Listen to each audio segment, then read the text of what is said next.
الحمدللہ رب العالمین والعاقبۃ للمتقین الصلاۃ والسلام علی سید الانبیاء والمرسلین الصلاۃ والسلام علی عبدہ ورسولہ محمد المصطفیٰ امام الانبیاء خاتم النبیین وعلی آلہ اصحابہ الطیبین الطاہرین رضوان اللہ تعالی علیہم اجمعین نحمدہ ونصلی علی رسولہ الکریم اما بعد.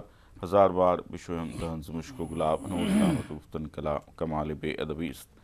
ناظرین السلام علیکم ورحمۃ اللہ وبرکاتہ.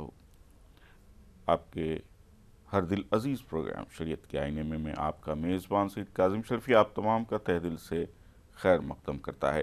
ناظرین، ہم گفتگو کر رہے تھے حج کے اہم اراکین سے متعلق، اور وہ عازمین جو روانہ ہو رہے ہیں ان کے لیے یہ نشست انتہائی اہم ہے. ہم اپنے ناظرین سے درخواست کرتے ہیں کہ وہ جب بھی کال کریں تو اپنے ٹیلی ویژن کی والیوم بالکل میوٹ کر دیں، اور اگر موضوع سے متعلق سوال رہے گا تو بہت سے لوگوں کو معلومات پہنچ سکتی ہیں. برائے مہربانی آپ اپنے ناموں کے مطالب یا پھر خوابوں کی تعبیر کے سلسلے میں سوال نہ کریں تاکہ ہمارا آپ کا وقت بچ سکے. یہ سوالات آپ اپنے جو ہے علاقے کے علماء سے بھی پوچھ سکتے ہیں. جو اہم سوالات ہیں حج سے متعلق ہے یا حج کے اراکین سے متعلق ہے، یہ آپ کر سکتے ہیں. ہمارے ساتھ آج جو مہمان عالم دین ہیں ان کا میں تعارف کروا دیتا ہوں. حضرت العلامہ مفتی سید صادق محی الدین صاحب قبلہ ہمارے ساتھ موجود ہیں. مفتی صاحب، پروگرام میں آپ کا استقبال ہے. پروگرام کا آغاز کرتے ہیں. مفتی صاحب، گفتگو چل رہی تھی حج سے متعلق. جو اہم اقسام ہیں حج کے، بہت سے لوگ جو روانہ ہوتے ہیں وہ مخمصے میں رہتے ہیں کون سا حج کیا جائے. ہم اگر دور سے جا رہے ہیں، قریب رہنے والے ہیں، ایسے لوگ بھی سوالات کرتے ہیں. تو کتنی اقسام بتائی گئی ہیں حج کی مفتی صاحب، اور ان کے لیے احکام کیا ہیں؟ انشاءاللہ. بسم اللہ الرحمن الرحیم. نحمدہ ونصلی ونسلم علی رسولہ الکریم وعلی آلہ وصحبہ وبارک وسلم اجمعین. اما بعد. ناظرین محترم، السلام علیکم ورحمۃ اللہ وبرکاتہ. وعلیکم السلام ورحمۃ اللہ. حج ایک اہم ترین عبادت ہے. وَلِلَّهِ عَلَى النَّاسِ حِجُّ الْبَيْتِ مَنِ اسْتَطَاعَ إِلَيْهِ سَبِيلًا.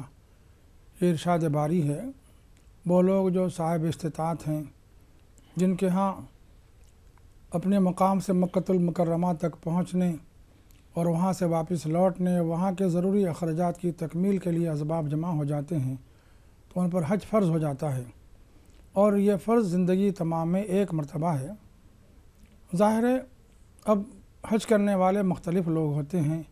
ایک وہ ہوتے ہیں جو مکۃ المکرمہ میں میقات کے اندر رہتے ہیں، ایک وہ ہوتے ہیں جو میقات سے باہر رہتے ہیں، ایک وہ ہیں جو بالکل آفاقی کہلاتے ہیں، ظاہر جو بالکل میقات سے باہر رہتے ہیں. تو ناظرین محترم، اس کے الگ الگ احکام ہیں. وہ حضرات جو مکۃ المکرمہ میں رہتے ہیں، یا یہ کہ وہ حضرات جو مکۃ المکرمہ سے قرب و جوار میں رہتے ہیں، یعنی میقات کے اندر رہتے ہیں، میقات کے باہر نہیں رہتے، ان کے لیے قران درست نہیں ہے، ان کے لیے تمتع درست نہیں ہے. ان کے لیے سے افراد کے طریقے پر حج کرنا ہے. یعنی مطلب کیا ہوا، ان کو اپنی میقات سے صرف افراد یعنی حج کی نیت سے احرام باندھنا ہے، اور ان کو مکۃ المکرمہ پہنچ کر طواف قدوم کرنا ہے. پھر اس کے بعد حج کے جو مناسک ادا کرنا ہے، اس حج میں ان کے لیے قربانی واجب نہیں ہے. لیکن جو حضرات میقات سے باہر رہتے ہیں وہ آفاقی کہلاتے ہیں. جو آفاقی ہیں ان کے لیے افضل ہے کہ وہ قران کریں، یا پھر دوسرے درجے میں تمتع کریں. تیسرے درجے میں افراد کی بھی ان کو اجازت ہے، لیکن ان کے لیے افضل نہیں ہے. جبکہ افراد کے طریقے پر میقات کے اندر رہنے والوں کے لیے افراد ہی کے طریقے پر حج کرنا ضروری ہے. تو حضرات میقات سے باہر رہتے ہیں، جیسے ہم حضرات ہیں آفاقی کہلاتے ہیں، ہمارے لیے دو طریقے اچھے ہیں. یا تو قران کے معنی ہے جوڑنے کے، ملانے کے۔ ہم اپنی میقات سے حج اور عمرے کو ایک ساتھ نیت میں شریک کر کے تلبیہ پڑھیں گے، اللہم انی ارید العمرۃ والحج فیسرہما لی وتقبلہما منی، یا لبیک عمرۃ وحجا، اے اللہ میں عمرے کے لیے اور حج کی نیت سے حاضر ہوں، اس کا تلبیہ پڑھ لیں گے۔ تو ظاہر ہے ہم مکۃ المکرمہ پہنچنے کے بعد طواف ایک طواف کریں گے، اس کا طواف کا نام ہے طواف قدوم۔ اس طواف کے بعد ہم کیا کریں گے، عمرے کی صحیح کر لیں گے، پھر ہم حالت احرام میں رہتے ہوئے پھر منی، عرفات، مزدلفہ جائیں گے۔ احرام ہمارا کھلے گا نہیں، اس کے معنی ہیں قران کے جوڑنے کے، ملانے کے، جس میں عمرے کو اور حج کو ایک نیت میں جوڑ دیا گیا ہو۔ ظاہر ہے بیت اللہ کا ہم نے طواف کر لیا عمرہ کا، اور پھر ہم نے صفا مروہ کی صحیح کر لی، یہ عمرہ ہمارا ادا ہو گیا۔ حلق نہیں کرائیں گے یا قصر بھی نہیں کروائیں گے۔ پھر ہم یہاں سے 8 ذی الحجہ کو اسی احرام میں رہتے ہوئے، یعنی مطلب لباس بدل سکتے ہیں لیکن احرام کی پابندیوں میں رہتے ہوئے ہم منی جائیں گے، پھر مزدلفہ جائیں گے، عرفات جائیں گے۔ ظاہر ہے یہ ساری تفصیلات جو ہمارے حج کے درمیان میں آتی ہیں ان کو انجام دیں گے۔ پھر 10 ذی الحجہ کو اس وقت لازم ہو جاتا ہے کہ وہ قربانی کریں، اس کے بعد حلق کروا لیں، احرام کی بہت سی پابندیوں سے نکل جائیں۔ اسی طرح تمتع ہے، تمتع کے معنی فائدہ اٹھانے کے ہے۔ متمتع کے لیے کیا حکم ہے، اپنی میقات سے عمرے کا احرام باندھے، اس میں حج کی نیت کو شریک نہ کرے۔ اشہر حج میں اگر آپ عمرے کی نیت کر لیتے ہیں، شوال میں، ذی قعدہ میں یا ذی الحجہ کے شروع میں، تو ظاہر ہے آپ متمتع کہلاتے ہیں۔ آپ کو جا کر عمرہ کرنا ہے۔ عمرہ کرنے میں کیا کیا چیزیں ہیں، آپ کو طواف بھی کرنا ہے، صفا مروہ کی صحیح بھی کرنا ہے، پھر حلق یا قصر کروا کر احرام بھی کھول دینا ہے۔ احرام کی پابندیوں سے آپ نکل جائیں گے، پھر آپ 8 ذی الحجہ کو پھر منی جانا ہے، آپ کو احرام حج کا باندھ کر، نیا احرام باندھ کر جانا ہے، اس کا نام ہے تمتع۔ ظاہر ہے جو آفاقی ہیں یعنی میقات سے باہر رہتے ہیں ان کے لیے افضل ہے، ان کے لیے افضل کیا ہے، قران ہے، اور پھر دوسرے درجے میں تمتع ہے۔ افراد کی بھی ان کو اجازت ہے، جس میں آپ صرف حج کی نیت کر کے جا کر بھی حج کر سکتے ہیں، اور افراد میں قربانی واجب نہیں ہے، لیکن یہ میقات سے باہر رہنے والوں کو آفاقی کہا جاتا ہے، ان کے حق میں افضل نہیں ہے۔ لیکن جو اندر میقات کے اندر رہتے ہیں ان کو تمتع یا قران کرنے کی اجازت نہیں ہے، ان کو صرف افراد کرنا ہے، یعنی صرف حج کی نیت کرنا ہے اور جا کر مناسک حج ادا کرنا ہے۔ انشاءاللہ پھر کسی موقع پر اور تفصیل عرض کی جائے گی۔ جی صاحب، انشاءاللہ العزیز مزید اس پر گفتگو کریں گے۔ ناظرین، اس وقت کچھ کالرز جمع ہو گئے ہیں، ان کو شامل کر رہے ہیں، دیکھتے ہیں کون کیا سوال کر رہے ہیں۔ السلام علیکم۔ السلام علیکم۔ جی وعلیکم السلام، بہن کون بات کر رہی ہیں؟ جی میں بمبئی سے بول رہی، نالا سپار راستے سے۔ جی بہن۔ جی میں بہت دنوں سے فون لگا رہی تھی، میرا فون نہیں لگا، بہت بے چین ہوں میں اس سوال پوچھنے کے لیے۔ جی جی آج سے ہٹ کے ہے میرا سوال، لیکن پلیز آپ سے گزارش ہے کہ میرا سوال کا جواب آپ ضرور بتائیے، دیجیے آپ گا۔ بتائیے، سوال بتائیں۔ جی میرا سوال یہ ہے کہ میں ودھوا ہوں جی اور میرے 2 بیٹے ہیں، لیکن دونوں مجھے دیکھتے نہیں ہیں، اپنی اپنی بیوی بچے لے کے الگ رہتے ہیں، جی اور میں اکیلی رہتی ہوں، کوئی میری کھوج خبر نہیں لیتا ہے جیتے جی۔ تو میں یہ چاہتی ہوں کہ میں اپنے جیتے جی اپنے کفن دفن کا انتظام میں خود کر کے رکھ سکتی ہوں، کیونکہ مجھے میرے بچے پہ کوئی بھروسہ نہیں ہے۔ جی جو بچے میرے جیتے جی مجھے پانی نہیں پلا سکتے تو میرے مرنے کے بعد مجھے کفن بھی نہیں دیں گے، اللہ اکبر۔ جی میرے نام سے الٹا وہ چندہ نکال کے کھا لیں گے ایسے میرے بچے۔ جی تو کیا میں اپنے لیے کفن خرید کے رکھ سکتی ہوں اپنے موت مرتی کے لیے؟ ٹھیک ہے، اور بتائیں گے۔ دوسرا سوال میرا یہ ہے کہ جو رمضان کے سوال کے 6 روزے ہوتے ہیں جی وہ ترنت عید کے بعد رکھا جاتا ہے یا میں کبھی بھی رکھ سکتی ہوں؟ ٹھیک ہے، ٹھیک ہے، بہت شکریہ آپ پلیز کا میرے کال کرنے۔ سوال کا جواب دیجیے گا۔ سمجھ گیا ہم، شکریہ۔ آئیے ناظرین، ایک اور کالر ہیں، دیکھتے ہیں کون ہے۔ السلام علیکم۔ السلام علیکم۔ ہلو، السلام علیکم۔ ٹھیک ہے سر، ٹھیک۔ جی السلام علیکم۔ لگتا ہے کال نہیں ہے۔ مفتی صاحب، ہم بات کر رہے تھے حج کے اقسام سے متعلق۔ زیادہ تر لوگ جو کرتے ہیں حج عام طور پر، اور اس طرح قرن کی آپ نے اہمیت بتائی، اگر کم مدت ہو پہنچنے کے بعد وقوف عرفات کے لیے، تو اس کے لیے کیا جو ہے اچھا رہے گا ایک حاجی کے لیے جو بالکل قریب پہنچ رہا ہے؟ ایک حاجی کے لیے جو آفاقی ہو یعنی میقات سے باہر رہتا ہو، اس کے لیے افضل تو قران ہے۔ قران کے معنی جوڑنے کے ہیں، ملانے کے ہیں، یعنی ایک ہی احرام میں عمرے اور حج کو ایک ساتھ شریک کر لے، یہ افضل ہے۔ اور اس احرام میں اس کو 10 ذی الحجہ کے دن جمرہ عقبہ یعنی بڑے شیطان جس عرف عام میں کہا جاتا ہے اس کی رمی، اور اس کے بعد قربانی اور حلق کرنے کے بعد ہی اس کا احرام کھلتا ہے اور وہ احرام کی پابندی سے باہر آتا ہے۔ چونکہ اس احرام میں مشقت زیادہ ہے، یعنی احرام کی پابندی میں زائد مدت تک رہنا پڑتا ہے، اس لیے افضل ہے۔ تو اسی لیے جو حضرات حج کے قریب زمانے میں جا رہے ہیں ان کو اس کا اہتمام کرنا چاہیے کہ بجائے تمتع کے طریقے پر حج کرنے کے وہ قران کے طریقے پر حج کر کے زیادہ ثواب حاصل کر لیں۔ ٹھیک۔ اور اگر کچھ لوگ پہلے ہی سے جی اگر زیادہ مدت بھی ہو قران کا احرام باندھتے جی تو اس میں بہت زیادہ افضل ہے۔ بہت شکریہ مفتی صاحب۔ ناظرین آئیے وقت ہو چلا ہے ایک وقفے کا، انشاءاللہ بہت سے کالرز منتظر ہیں گفتگو کے، ان کو شامل کریں گے اس وقفے کے بعد۔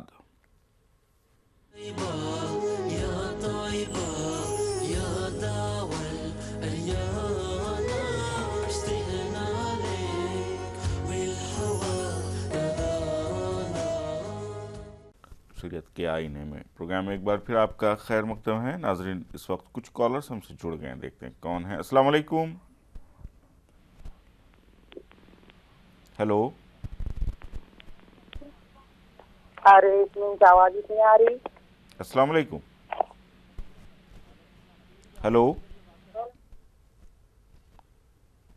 السلام علیکم۔ السلام علیکم۔ جی بھائی، وعلیکم السلام۔ کون بات کر رہے ہیں بھائی؟ ہم دونڈاچا مہاراشٹر سے بول رہے ہیں۔ جی بھائی، دونڈاچا مہاراشٹر۔ جی جی، السلام علیکم۔ وعلیکم السلام۔ سوال بتائیں بھائی۔ دونڈاچا مہاراشٹر سے بول رہے ہیں۔ ہم نے اگلے ٹائم میں بھی سوال کیا تھا کہ ہمارے جو ممانی ہیں ان کو بیٹ کی حضرت کی شکایت ہے، تو اس کے لیے کچھ دعا بتائیے، اور ہمارا جو ہمارے جو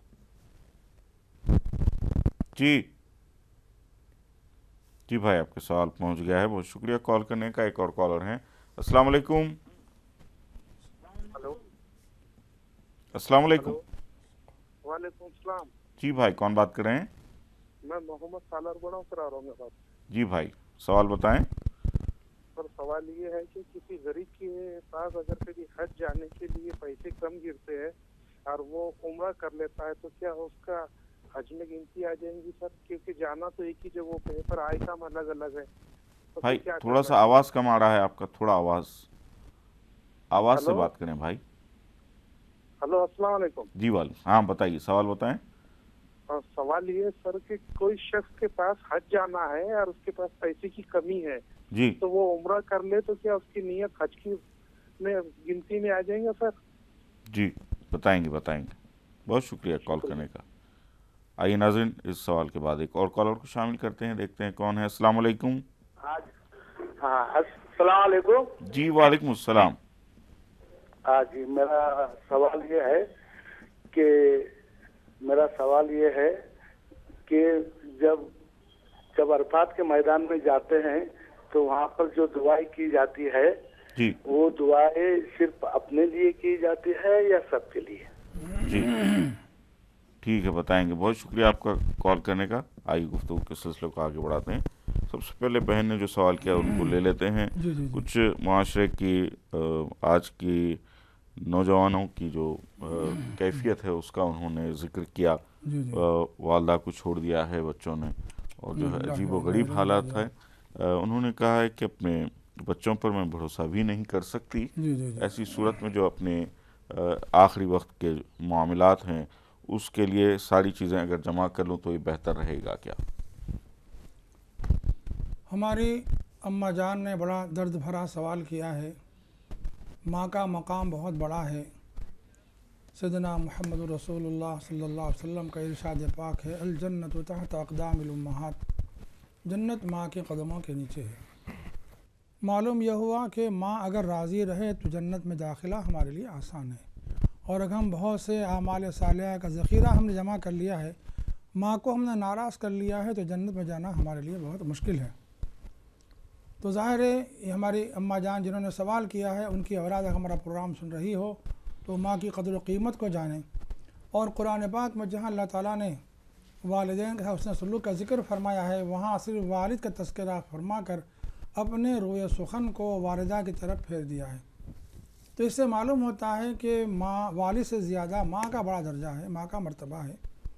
اب مختصر یہ ہے کہ اگر ہماری اماں جان نے زندگی میں ساز و سامان جمع کر لیا ہے اور کر لینا چاہتی ہیں آخری سفر کا کفن دفن وغیرہ، تو شرعاً ان کو اس کی اجازت ہے، چونکہ ان کو بھروسہ نہیں ہے کہ ان کی اولاد یہ کام کرے گی کہ نہیں کرے گی۔ اسی لیے اگر وہ پیشگی طور پر اپنے آخرت کے ساز و سامان کی تیاری کر لیتی ہیں مادی اعتبار سے بھی، اعمال صالحہ تو اصل توشہ ہے آخرت کا، لیکن اس کے ساتھ ساتھ اگر وہ اپنے کفن دفن کا اور تجہیز و تکفین کا سامان بھی کر لیتی ہیں تو شرعاً اس کی اجازت ہے۔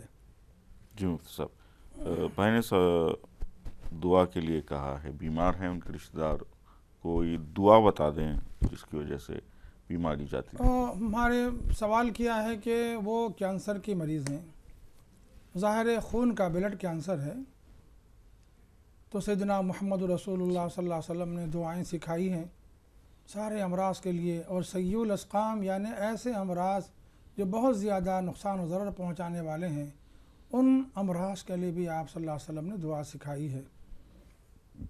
سیدنا محمد رسول اللہ صلی اللہ علیہ وسلم دعا مانگا کرتے تھے، اللہم انی اعوذ بک من البرص والجذام والجنون وسیء الاسقام، اللہم انی اعوذ بک من البرص والجذام والجنون وسیء الاسقام۔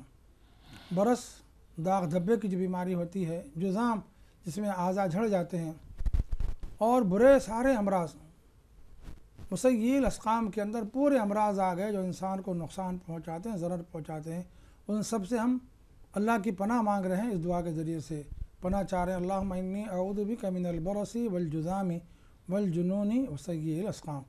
اور آپ اگر چاہتی ہیں تو ایک لفظ اضافہ بھی کر سکتی ہیں، اللہم انی اعوذ بک من البرص والجذام والکینسر وسیء الاسقام۔ ظاہر ہے کینسر کا جو لفظ ہے وہ جو ہے ہم نے سیء الاسقام کے اندر مانگ لیا ہے، لیکن پھر بھی آپ صراحت کے ساتھ مانگنا چاہتی ہوں تو اس کی بھی الحمدللہ اجازت ہے، اس دعا کا التزام رکھا جائے۔ اور دوسرا کام یہ کیا جائے کہ سورہ فاتحہ 7 مرتبہ پڑھ کر پانی پر دم کر لیا جائے، شب و روز جو پانی مریضہ کو پلایا جاتا ہے وہی پانی پلانے کا اہتمام کیا جائے، کہ سورہ فاتحہ سورہ شفا بھی ہے۔ انشاءاللہ ایمان و اعتقاد کے ساتھ اس پر عمل کیا جائے گا تو اللہ کی ذات سے یقین ہے کہ ان کو افاقہ ہوگا اور ان کا مرض انشاءاللہ دور ہوگا۔ جی بھائی نے اچھا سوال کیا، پیسے کی کمی ہے ایسے میں اگر ہم حج کو نہ جا کر عمرہ جائیں تو کیا حج کی نیت پوری ہو جائے گی یا ثواب ملے گا؟ اگر آپ کے ہاں اتنا سرمایہ نہیں ہے کہ جس سے آپ حج کا سفر کر سکیں تو آپ پر حج فرض نہیں ہوا ہے۔ اب رہا آپ عمرہ کر سکتے ہیں، عمرہ کرنے کے حد تک سرمایہ آپ کے پاس موجود ہے تو ظاہر ہے ایسا آپ عمرہ کر لیں گے تو اس میں حج کا ثواب تو نہیں ملے گا، البتہ آپ نے اگر اخلاص کے ساتھ اللہ کی رضا کے لیے خوشنودی کے لیے عمرے کا احرام باندھا ہو تو اللہ سبحانہ و تعالیٰ اپنے بے پناہ فضل و کرم سے مقبول عمرے کا ثواب عطا فرمائیں گے، اللہ تعالیٰ آپ کے عمرے کو قبول فرمائیں گے۔ آپ پر حج فرض نہیں ہے تو ظاہر ہے آپ پر جب حج فرض ہوگا تو اس وقت آپ کو کیا کرنا پڑے گا، حج کرنا ضروری ہو جائے گا، حج آپ پر فرض ہو جائے گا۔ تو آپ اگر عمرہ کرتے ہیں اور عمرہ کرتے ہوئے اس کو حج کی نیت میں شامل کرتے ہیں تو اس سے حج نہیں ہوگا آپ کا، بلکہ عمرہ ہی ادا ہوگا۔ اب رہا جب بھی اللہ تعالیٰ آپ کو استطاعت دے، اتنا سرمایہ آپ کے پاس آ جائے کہ جس کی وجہ سے آپ اشہر حج میں حج کرنے کے لیے جانے کے قابل بن جائیں، تب آپ کو الحمدللہ آپ کا حج فرض بھی ہوگا اور آپ کا فریض حج بھی ادا ہوگا۔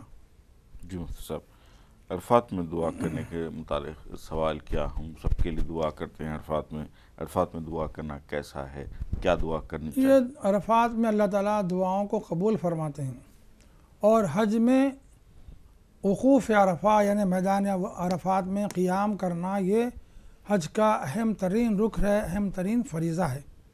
اس فریضے کی ادائیگی آپ وہاں پہنچ جائیں تب بھی ادا ہو جاتی ہے، لیکن اس میں دعاؤں کا خوب اہتمام کرنا چاہیے، اللہ تعالیٰ سے خوب مانگنا چاہیے۔ اب کیسے مانگیں؟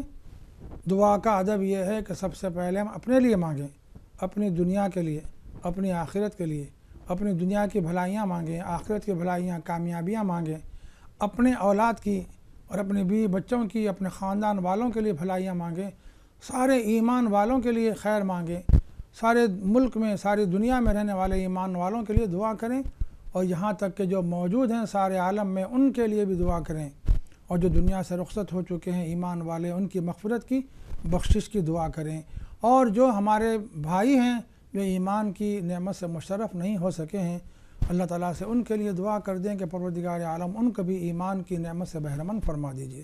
ظاہر ہے یہ دعا کا طریقہ ہے، یہ دعا کا ادب سکھایا گیا ہے، ہم کو وہاں عرفات کے میدان میں پہنچ کر اس طرح دعا کرنا چاہیے اور کثرت سے استغفار کرنا چاہیے، اپنے گناہوں کی معافی اللہ تعالیٰ سے مانگنا چاہیے۔ جی مفتی صاحب، آئیے ناظرین کچھ کالرز ہیں شامل کرتے ہیں، ان کو دیکھتے ہیں کون کیا سوال کر رہے ہیں۔ السلام علیکم۔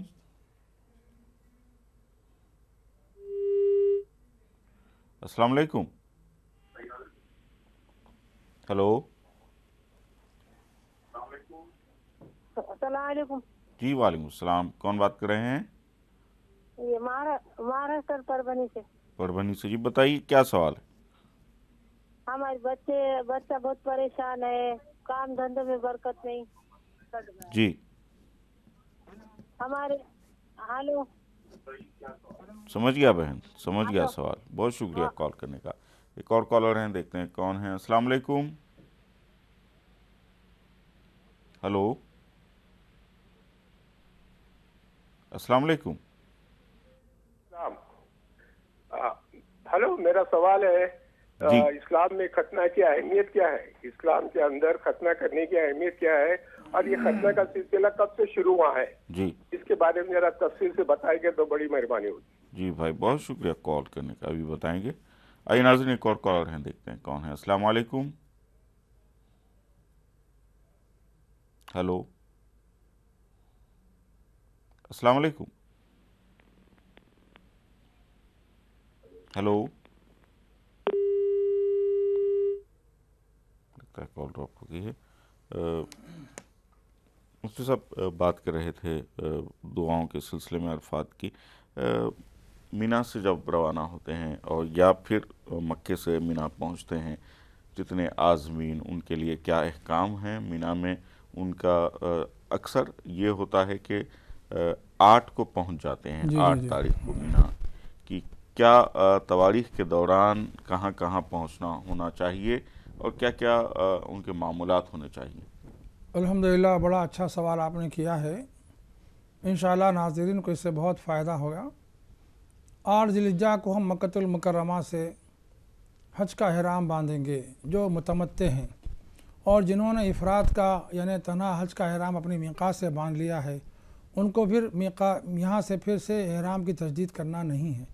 اسی طرح جنہوں نے اپنی میقات سے افراد کا احرام باندھ لیا ہے یعنی حج کا احرام باندھ لیا ہے، اس میں عمرے کو شریک نہیں کیا ہے، ان کو بھی آج تجدید نیت نہیں کرنی ہے، نہ احرام کی نیت کرنی ہے۔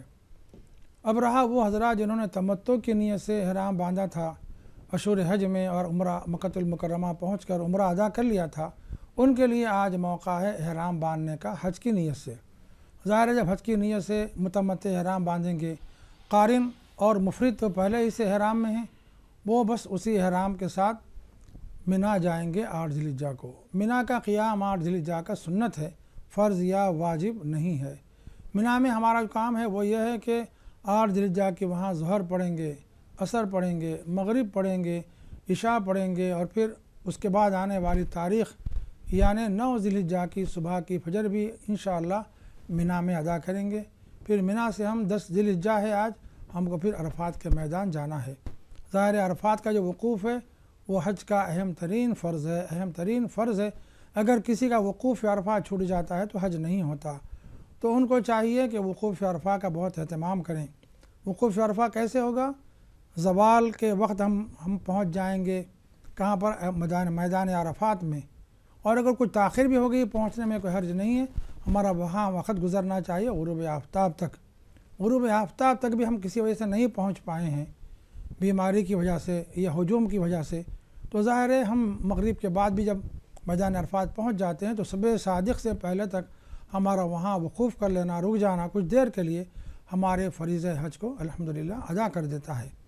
تو ظاہر ہے جو حضرات 8 ذی الحجہ کو متمتع ہوں کہ قارن ہوں مفرد ہوں وہ سب کے سب منا آتے ہیں، پھر 9 ذی الحجہ کے 3 عرفات کے میدان میں اپنا وقت گزارتے ہیں، پھر اس کے بعد رات میں غروب آفتاب ہو جانے کے بعد عرفات کے میدان میں مغرب ادا کیے بغیر پھر مزدلفہ پہنچتے ہیں۔ مزدلفہ میں جانے کے بعد جب عشاء کا وقت ہو جائے تب کہیں جا کر ہم مغرب اور عشاء کی نماز جمع کر کے وہاں پڑھتے ہیں۔ ظاہر ہے یہ احکام ہیں حج کے، اور بھی ماشاءاللہ موقع ملے گا تو اور تفصیل آپ کی خدمت میں رکھی جائے گی۔ انشاءاللہ بات کریں گے اس پر۔ ناظرین وقت تو چلائے، مزید ایک اور وقفے کا انشاءاللہ جو سوالات ان کو شامل کریں گے اس وقفے کے بعد۔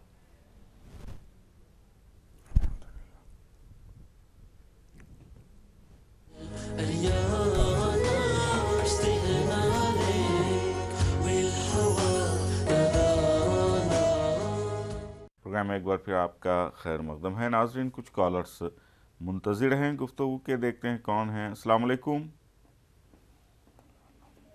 ہلو جی وعلیکم السلام، کون بات کر رہے ہیں؟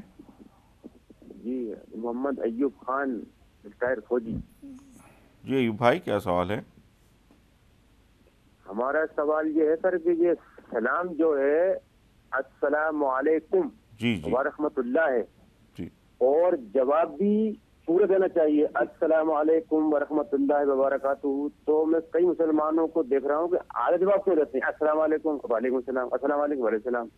تو ہمیں اس کا معنی بتائیے سر، پورے سلام کا معنی، جواب کا بھی وہ دینے کا بھی، کہ اللہ کے سلام میں کیا کہہ رہا ہے۔ جی بھائی، السلام علیکم وعلیکم السلام، السلام علیکم مطلب پورے سلام کرو، السلام علیکم ورحمۃ اللہ، مطلب پورا سلام کرو، پورا جواب لو۔ تو سر بالکل صحیح بات، بہت شکریہ آپ کا ایوب بھائی کال کرنے کا۔ آئیے ناظرین ایک اور کالر ہیں ان کو شامل کرتے ہیں۔ السلام علیکم۔ ہاں ہلو ہلو جی ہلو السلام علیکم۔ وعلیکم السلام۔ جی بہن کون بات کر رہی ہیں؟ میں گجرات سے بول رہی ہوں، سورت شہر سے، گجرات کے سورت شہر سے سلمہ بول رہی ہوں۔ جی سوال بتائیں۔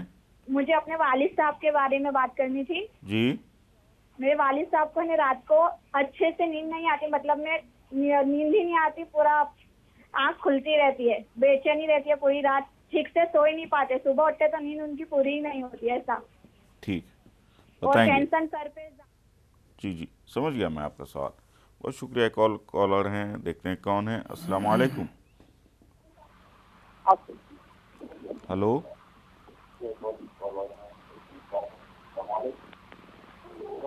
السلام علیکم۔ جی وعلیکم السلام، کون بات کریں بھائی؟ ہلو، ٹی وی کا آواز بند کریں بھائی، سوال بتائیں۔ السلام علیکم، میں امتیاز بھائی۔ ہلو میں امتیاز بھائی کرناٹک بنگلور سے بات کر رہا ہوں۔ جی بھائی کون بات کر رہے ہیں؟ کر دیا۔ ہاں جی بھائی۔ امتیاز بھائی۔ ہاں ہلو، ہاں سنو، میری بیٹی کو گفتگو آواز بہت کم آ رہی ہے، آئیے گفتگو کے سلسلے کو آگے بڑھاتے ہیں۔ پربھنی سے سوال تھا، بچے بہت محنت کرتے ہیں، بہن نے بتایا کام نہیں بنتا، پھر بھی اس کے لیے کچھ بتائیں۔ بسم اللہ الرحمن الرحیم۔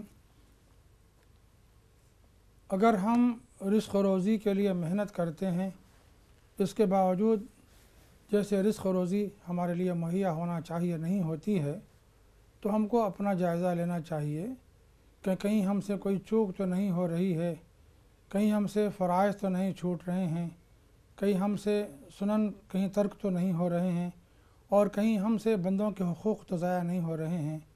ظاہر ہے اس طرح کا جائزہ لے کر ہم کو اس کی اصلاح بھی کر لینی چاہیے، کیونکہ اللہ تعالیٰ کا وعدہ ہے وَمَن يَتَّقِ اللَّهَ يَجْعَلْ لَهُ مَخْرَجًا، جو اللہ تعالیٰ سے ڈرتے ہیں اللہ تعالیٰ ان کے لیے رزق روزی کے دروازے کھول دیتے ہیں، وَيَرْزُقْهُ مِنْ حَيْثُ لَا يَحْتَسِبُ، اور ایسی جگہ سے ان کے لیے رزق کا بندوبست فرماتے ہیں جہاں ان کا وہم و گمان بھی نہیں ہوتا ہے۔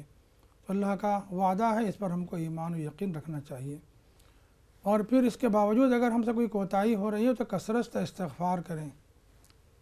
استغفار کی وجہ سے بھی بند دروازے کھلتے ہیں اور رحمتوں کے دروازے کھل جاتے ہیں، اور وہ دروازے جو رحمتوں کے بند ہو گئے ہیں اللہ تعالیٰ اپنے فضل و کرم سے اس کو کھولتے ہیں، رحمتیں نازل فرماتے ہیں، اور جو ہمارے فرائض ہیں، واجبات ہیں، ان کو عمدگی سے ادا کرنا، اللہ کے حقوق کو، بندوں کے حقوق کو پوری توجہ کے ساتھ ادا کرنے سے بھی رزق روزی میں فراوانی اللہ تعالیٰ عطا فرماتے ہیں۔ تو ظاہر ہے ہماری بہن صاحبہ سے خواہش ہے کہ آپ کے بچوں کو ہدایت کریں اور دیکھیں کہ کہاں سقم رہ گیا ہے، اگر کہیں سقم ہو تو اس کی اصلاح کر لیں، اس کے ساتھ دعا کریں اللہ تعالیٰ سے، اللہم ارزقنی رزقا حلالا طیبا رب خنعنی بما رزقتنی وبارک لی فیما آتیتنی۔ ظاہر ہے ایسی دعاؤں کی وجہ سے بھی حلال و طیب رزق روزی ہم تک پہنچنے کے ذرائع کھل جاتے ہیں۔ جی مفتی صاحب، بھائی نے سوال کیا تھا کہ سنت ابراہیمی جو ہے اس کی کیا اہمیت بتائی گئی ہے، یہ کیوں رکھا گیا؟ سنت ابراہیمی، جی ختنہ کے متعلق انہوں نے سوال کیا۔ دیکھیے سنت ابراہیمی، سیدنا ابراہیم خلیل علیہ السلام نے بہت اہتمام کے ساتھ اس کو ادا کیا ہے سنت کو، اسی لیے اس کو سنت ابراہیمی سے معنون کیا گیا ہے۔ یہ تو سارے انبیاء کرام علیہم السلام کی سنت رہی ہے، حضرت سیدنا ابراہیم خلیل علیہ السلام نے اس کو خاص طور پر اہتمام سے اس سنت کو ادا کیا ہے۔ ظاہر ہے یہ سنت ہمارے لیے طبی اعتبار سے، جسمانی اعتبار سے بہت مفید ہے، فائدہ مند ہے۔ سائنسی تحقیقات آج جو کچھ ہو رہی ہیں ان کا لب لباب اور خلاصہ یہی ہے کہ ختنہ کی وجہ سے انسان کی صحت بنی رہتی ہے، تندرستی قائم رہتی ہے اور اس کی وجہ سے بہت سے فوائد اور منافع حاصل ہوتے ہیں۔ تو معلوم یہ ہوا کہ اسلام کے جتنے احکام ہیں اس کے اندر بڑی حکمتیں ہیں، بہت سے منافع ہیں انسانوں کے لیے، اسی لیے سنت ابراہیمی کی بڑی اہمیت ہے۔ اور ظاہر ہے اگر ہم اس کو اللہ کے مرضی اور شریعت کے حکم کی اتباع و تعمیل سمجھ کے کرتے ہیں تو آخرت کا اجر و ثواب بھی ہمارے حصے میں آتا ہے، اور پھر مادی جو منافع ہیں وہ بھی ہم کو اللہ تعالیٰ نصیب فرماتے ہیں۔ جی ایوب بھائی نے سوال کیا ہے، سلام کا صحیح طریقہ کیا ہے؟ جی سلام کا صحیح طریقہ کیا ہے اور کس طرح کیا ثواب رکھا گیا ہے؟ اللہ تعالیٰ کا قرآن پاک میں ارشاد ہے وَإِذَا حُيِّيتُم بِتَحِيَّةٍ فَحَيُّوا بِأَحْسَنَ مِنْهَا أَوْ رُدُّوهَا۔ اگر کوئی تم کو تحیہ پیش کرے، السلام علیکم کہے، تو تم اس کے جواب میں اور عمدہ انداز میں اس کا جواب دو۔ مثال کے طور پر اگر کسی نے السلام علیکم کہا ہے تو اس کے جواب میں وعلیکم السلام ورحمۃ اللہ ضرور کہنا چاہیے، اور اگر کسی نے السلام علیکم ورحمۃ اللہ کہا ہے تو اس کے جواب میں وعلیکم السلام ورحمۃ اللہ وبرکاتہ کہہ دیں۔ یہ آخری جملہ ہے، وعلیکم السلام ورحمۃ اللہ وبرکاتہ، اس کے آگے اور اضافہ احادیث پاک میں ثابت نہیں ہے۔ تو قرآن پاک میں کیا کہا گیا ہے، اگر کوئی آپ کو سلام کرے السلام علیکم تو بہتر جواب یہ ہے کہ آپ وعلیکم السلام کہیں، وعلیکم السلام ورحمۃ اللہ کہیں، اس سے بہتر جواب وعلیکم السلام ورحمۃ اللہ وبرکاتہ کہیں۔ لیکن اگر کوئی السلام علیکم کا جواب وعلیکم السلام سے دیتا ہے تب بھی وہ جواب اس کا ادا ضرور ہو جاتا ہے، لیکن ہدایت دی گئی ہے فَحَيُّوا بِأَحْسَنَ مِنْهَا کہ تم کسی کے سلام کا جواب، کسی کے تحفے کا جواب اور بہتر انداز میں دو۔ ظاہر ہے اس پر ہم عمل کریں گے، بہتر انداز میں جواب دیں گے۔ السلام علیکم کا جواب وعلیکم السلام ورحمۃ اللہ سے دیں گے، السلام علیکم ورحمۃ اللہ کا جواب وعلیکم السلام ورحمۃ اللہ وبرکاتہ سے دیں گے۔ یہ بہت زیادہ افضل ہے اور ہمارے نام اعمال میں نیکیوں کے ازدیاد کا باعث ہے۔ جی مفتی صاحب، آئیے ناظرین کچھ کالرز ہیں ان کو شامل کر رہے ہیں۔ السلام علیکم۔ جی وعلیکم السلام، کون بات کر رہے ہیں؟ السلام علیکم۔ جی وعلیکم السلام ورحمۃ اللہ وبرکاتہ۔ ہیلو جی آواز آ رہی ہے، کون بات کر رہے ہیں؟ کیا آپ تک میری آواز نہیں پہنچ رہی ہے؟ میرا سوال یہ ہے کہ مزدلفہ میں کے میدان میں جو دعائیں مانگی جاتی ہے وہ صرف اپنے لیے یا سب کے لیے؟ اور دوسرا، جب خانہ کعبہ کو پہلی مرتبہ جب دیکھا جاتا ہے تو اس وقت کون سی دعائیں مانگنی چاہیے، کیسی دعائیں مانگنی چاہیے اور کس کے لیے دعائیں مانگنی چاہیے؟ جی بھائی بہت شکریہ آپ کا کال کرنے کا۔ آئیے ایک اور کال ہیں، دیکھتے ہیں کون ہے۔ السلام علیکم۔ ہلو السلام علیکم۔ جی وعلیکم السلام۔ جی بھائی کون بات کر رہے ہیں؟ جی میں میلوشارم، تمل ناڈو میلوشارم سے بات کر رہا ہوں۔ جی سوال بتائیں۔ ہلو جی جی بھائی ہلو سوال بتائیں۔ ہلو لگتا ہے کال ڈراپ ہو گئی ہے۔ ایک اور کالر ہیں، دیکھتے ہیں کون ہے۔ السلام علیکم۔ السلام علیکم۔ ہیلو آئیے گفتگو کے سلسلے کو آگے بڑھاتے ہیں. مفتی صاحب جی جی بہن نے سوال کیا تھا سلمہ صاحبہ نے، والد کی طبیعت ٹھیک نہیں ہے، رات میں بے خوابی رہتی ہے زیادہ تر، چین کی نیند نہیں سو پاتے. آپ کے والد گرامی کو یہ دعا سکھا دیجئے. یہ دعا آپ کو احادیث کی کتابوں میں مل جائے گی اور مسنون اذکار و دعاؤں کی کتابوں میں مل جائے گی. الحسن المسلم ایک بہت معروف دعاؤں کی کتاب ہے، اس کتاب میں بھی یہ دعا آپ کو فراہم ہو جائے گی. وہ دعا یہ ہے: اللہم غارت النجوم وہدأت العیون انت الحی القیوم لا تأخذک سنۃ ولا نوم یا حی یا قیوم اہد لیلی وانم عینی. اس دعا کا میں اور ایک مرتبہ دہراؤں گا، تکرار کروں گا اس کی. آپ اپنا فول کھول لیجئے، اس میں اس کو محفوظ کر لیجئے. اللہم غارت النجوم وہدأت العیون، اے پروردگار عالم ستارے چھپ چکے ہیں، پلکیں بوجھل ہو چکی ہیں. انت الحی القیوم، پروردگارہ آپ زندہ ہیں، اپنے ذات سے قائم رہنے والے ہیں، آپ نیند سے بے نیاز ہیں. لا تأخذک سنۃ ولا نوم، پروردگار نہ آپ کو نیند آتی ہے نہ آپ کو اونگ آتی ہے. یا حی یا قیوم، اے زندہ رہنے والے، اے اپنے طور پر قائم رہنے والے، کسی کے احتیاج کے بغیر. اہد لیلی، میری رات کو خوشگوار بنا دیجئے. وانم عینی، اور میری آنکھوں کو بھرپور نیند عطا فرما دیجئے. یہ دعا حدیث پاک میں سکھائی گئی ہے. اب اپنے والد گرامی کو یہ دعا سکھا دیجئے. انشاءاللہ اس دعا کا ورد کریں گے اور سو جائیں گے تو انشاءاللہ آنکھ بھر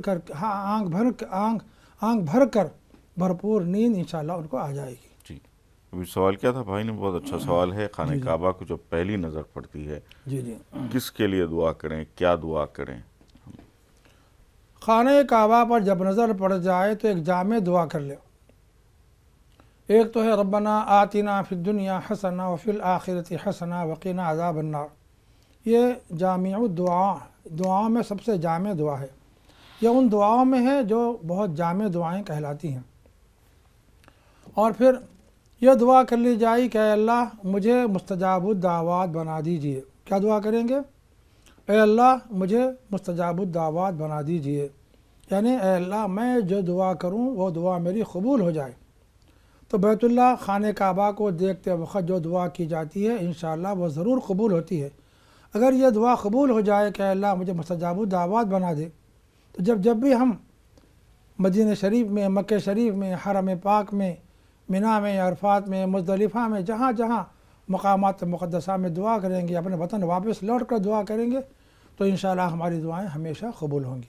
جی مفتی صاحب آئیے کچھ کالرز ہیں ان کو شامل کرتے ہیں اس وقت، دیکھتے ہیں کون کیا کہنا چاہتے ہیں. السلام علیکم.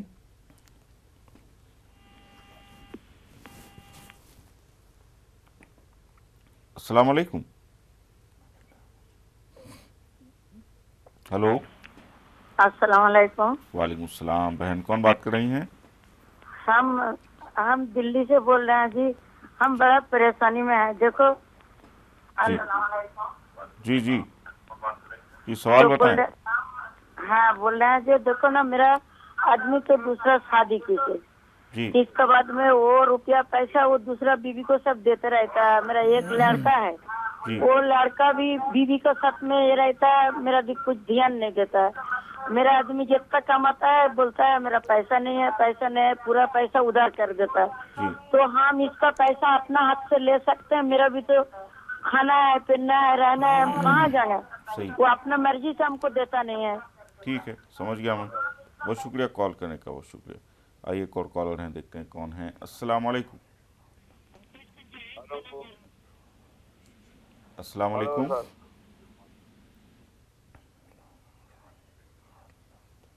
جی کون بات کر رہے ہیں؟ لگتا ہے کال اس وقت نہیں ہے. مفتی صاحب جی عازمین روانہ ہو چکے ہیں، بہت سے ہو رہے ہیں، سلسلہ جاری ہے ابھی بھی. پوری دنیا کے اطراف سے وہاں پر لوگ پہنچ رہے ہیں. الحمدللہ ایک نورانی منظر ہے اس وقت. جو عازمین ابھی جانے والے ہیں ان کے لیے کیا ہدایتیں ہیں، کن چیزوں کا انہیں خیال رکھنا چاہیے فرائض کے اعتبار سے، احکامات کے اعتبار سے؟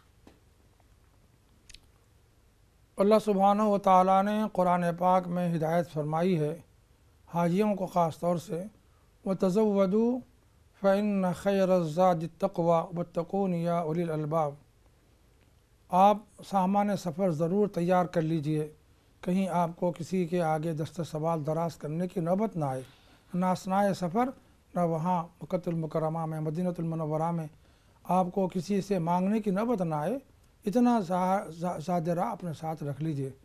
پھر فرمایا گیا واتقون یا اولی الالباب فإن خیر زاد التقویٰ، کہ بہترین زادرہ، بہترین توشہ تقویٰ ہے۔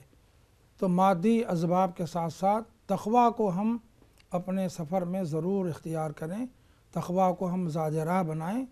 ظاہر تقویٰ بہت بڑا زاد سفر ہے حج کے سفر کا، تو ہمارے اندر تقویٰ ہوگا تو ظاہر ہے ہمارا حج مقبول ہوگا۔ اسی لیے سفر کے دوران تقویٰ کی جو تفصیلات ہیں، جو مقتضیات ہیں، تقویٰ ہم سے کیا چاہتا ہے، ظاہر ہے ان سب کو مد نظر رکھ کر حج کے فرائض واجبات ادا کریں۔ تقویٰ کہتے کسے کہیں؟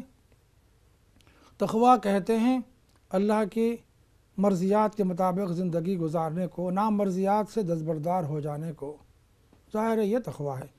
اللہ کا منشا کیا ہے، اس کی مرضی کیا ہے، اس کے مطابق زندگی گزارنے کا حوصلہ اپنے اندر پیدا کر لیا ہے ہم نے، تو وہ متقی ہے۔ اور پھر جس نے اللہ کی نامرضیات سے اپنا دامن بچانے کا گر سیکھ لیا ہے وہ متقی ہے۔ تو سارے سفر حج میں ہم کو تقویٰ کو زاد راہ بنانا چاہیے، اور ایسے زاد راہ بنانا چاہیے کہ جب ہم سفر حج سے واپس لوٹے تو تقویٰ ہمارے ساتھ زندگی تمام ساتھ رہے، ہم اس کے ساتھ رہیں، اور تقویٰ کے ساتھ ہی ہم اللہ کے دربار میں پہنچے انشاءاللہ۔ جی مفتی صاحب، آئیے ایک کالر ہیں ان کو شامل کرتے ہیں، دیکھتے ہیں کون ہیں۔ السلام علیکم۔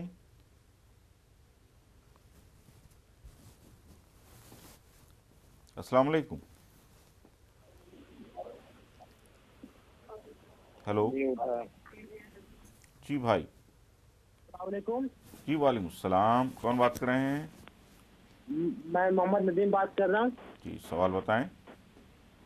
حافظ صاحب، ہم یہ جاننا چاہتے ہیں کہ ہمارے گھر میں کچھ پریشانیاں ہیں جی، اور وہ پریشانی میرے والد صاحب سے آتی ہے، سمجھے جی، اور میرے والد صاحب جب جیسے ابھی ہم جے پور میں ہیں، سمجھے بہار میں ہمارا گھر ہے پروپر، جی، تو جب ہم لوگ یہاں گھر جے پور سے گھر میں اپنے جاتے ہیں نا، تو میرے پاپا کو طبیعت خراب ہو جاتا ہے اور سانس کا پرابلم ہوتا ہے، مطلب سانس نہیں جاتا ہے پیٹ میں، جی، اور ہفتہ سا ہوتا ہے، اور ناک مطلب سردی وردی ایسا فیل ہونے لگ گیا، اور ٹھیک سمجھ گیا بھائی، شکریہ آپ کا کال کرنے کا۔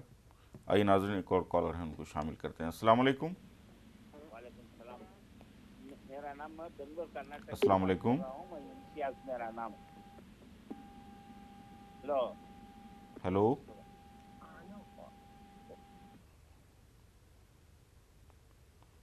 جی آئیے سب آخری سوال لے لیتے ہیں۔ جی بھائی نے ابھی سوال کیا، والد کی جو ہے گھر میں جیسے ہی آتے ہیں کام سے طبیعت خراب ہو جاتی ہے، ان کے لیے کیا دعا بتائیں گے اور کیا احتیاط کرنا چاہیے؟ گھر میں آتے ہیں طبیعت خراب ہو جاتی ہے تو ظاہر ہے اس کے اسباب میں یہ بھی ہو سکتا ہے کہ وہ ضعیف ہو گئے ہوں اور بیماری ان کے ساتھ آ گئی ہو۔ ظاہر ہے ایک عمر کی زیادتی کی وجہ سے بھی بیماریاں انسان کے ساتھ لگ جاتی ہیں۔ اللہ تعالیٰ سے دعائیں مانگنے کی ضرورت ہے، وہ دعائیں آپ یاد کر لیجئے۔ اذہب البأس رب الناس واشفی انت الشافی لا شفاء الا شفاءک شفاء لا یغادر سقما۔ کسی ڈاکٹر کو، طبیب کو دکھایا جائے، علاج بھی کیا جائے، دوا کا استعمال بھی کیا جائے، اس کے ساتھ دعاؤں کا اہتمام کیا جائے، اور یہ دعا مجرب ہے۔ اذہب البأس رب الناس واشفی انت الشافی لا شفاء الا شفاءک شفاء لا یغادر سقما۔ آپ اگر دعا کریں تو والد صاحب کی پیشانی پر ہاتھ رکھیں، بسم اللہ الرحمن الرحیم 3 مرتبہ پڑھیں، اور یہ دعا کریں، اسأل اللہ العظیم رب العرش الکریم ان یشفیک، اسأل اللہ العظیم رب العرش الکریم ان یشفیک۔ اس دعا کو 7 مرتبہ تکرار کریں۔ انشاءاللہ ایسا کوئی مرض ہوگا جو ان کو ضرر نقصان پہنچا رہا ہو تو دعا کی برکت سے انشاءاللہ افاقہ ہو جائے گا۔ مفتی صاحب بہت شکریہ مفتی صاحب، جزاک پروگرام اللہ میں تشریف لانے کا اور سوالات کے جوابات عنایت فرمایا آپ نے۔ ناظرین پروگرام اختتام پذیر ہوا چاہتا ہے. بہت بہت شکریہ آپ کا. کالز کے ذریعے سے سوالات کیا آپ نے, ہمارے ساتھ وقت گزارا. شریعت کے آئینے میں کی پوری ٹیم کو اور اپنے میزبان سید کاظم شرفی کو اجازت دیجیے. اللہ حافظ. السلام علیکم.